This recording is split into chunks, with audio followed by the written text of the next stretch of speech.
bienvenue au bulletin d'information à Top News. Bonjour à tous. Au sommaire. Damas accepte de suspendre ses raids sur Alep pour faciliter un cessez-le-feu. Présidentielle, la séance parlementaire reportée au 11 mars, faute de quorum. L'armée ukrainienne abandonne Debaltseve aux rebelles, annonce Porochenko.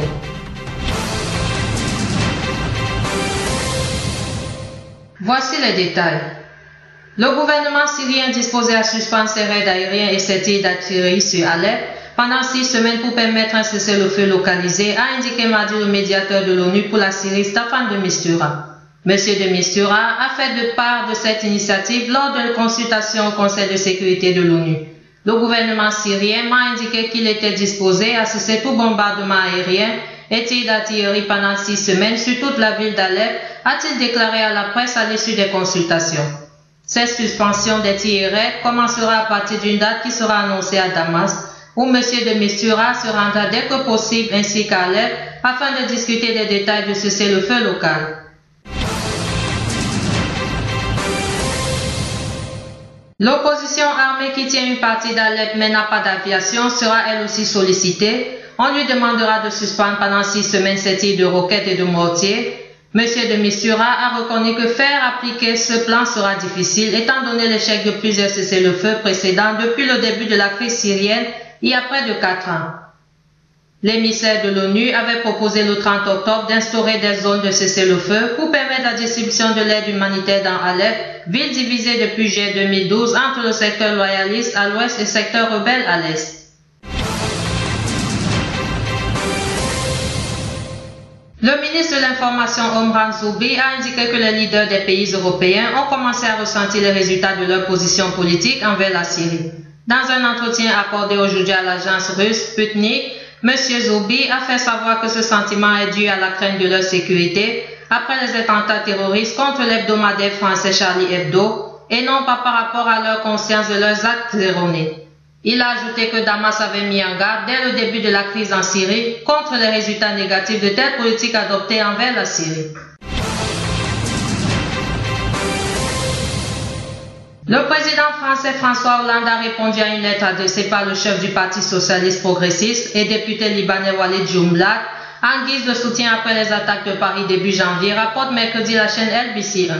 Le chef de l'État français a remercié le leader russe pour sa lettre de compassion, de solidarité et de fraternité au moment où la France était touchée en plein cœur par les attaques terroristes monstrueuses qui ont visé l'État et la démocratie. M. Hollande a assuré à M. Jumblat que la France n'abdiquera pas à l'obscurantisme. La 19e séance parlementaire consacrée à l'élection d'un nouveau président de la République libanaise n'a pu se tenir mercredi, le quorum des 2 tiers 86 députés sur 128 n'ayant pas été atteint. Une 20e séance a été fixée au 11 mars. La présidente est vacante depuis le 25 mai, date de la fin de Michel Sleiman. Par ailleurs, l'armée libanaise a arrêté mercredi plusieurs ressortissants syriens dans le cadre de perquisitions dans le camp de Taïbé à Baelbak, rapporte la chaîne LBC1. Des véhicules ont été saisis au cours de ces perquisitions. Ces mesures s'inscrivent dans le cadre du plan de sécurité pour la BK entré en vigueur vendredi. Le quotidien libanais Al-Akhbar a révélé dans son édition de mercredi que le Liban a refusé une offre d'armement de lance-flammes à roquettes russes TOS-1, très efficace dans les combats menés par l'armée contre les tafiristes.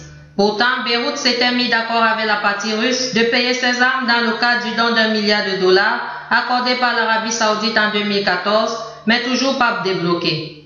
Pour justifier le refus de cette offre, la partie libanaise a avancé comme prétexte la courte portée de ces missiles qui ne dépassent pas les 6 km et le grand effet destructif de ce système qui pourrait contrevenir aux lois internationales des droits de l'homme.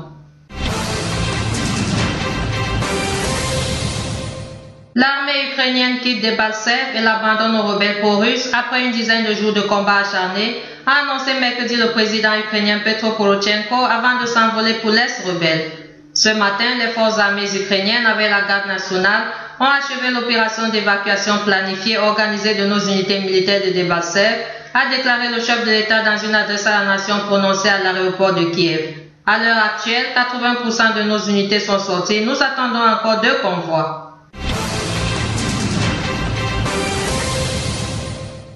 Autre titre.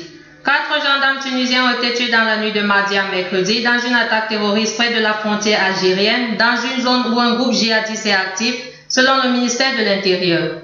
Le ministère de l'Intérieur annonce que le 18 février, à la suite d'une attaque terroriste à Boulaba, dans le gouvernorat de Kasserine, 4 héros de la garde nationale sont tombés à martyr, a indiqué le ministère dans un bref communiqué.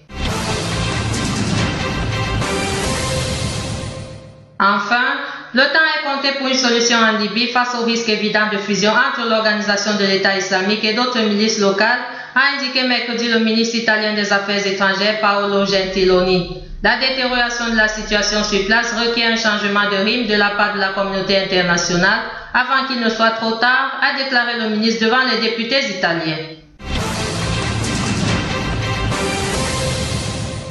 Merci à vous qui nous suivez de Beyrouth et partout ailleurs. Bulletin présenté par Anna et Kamel.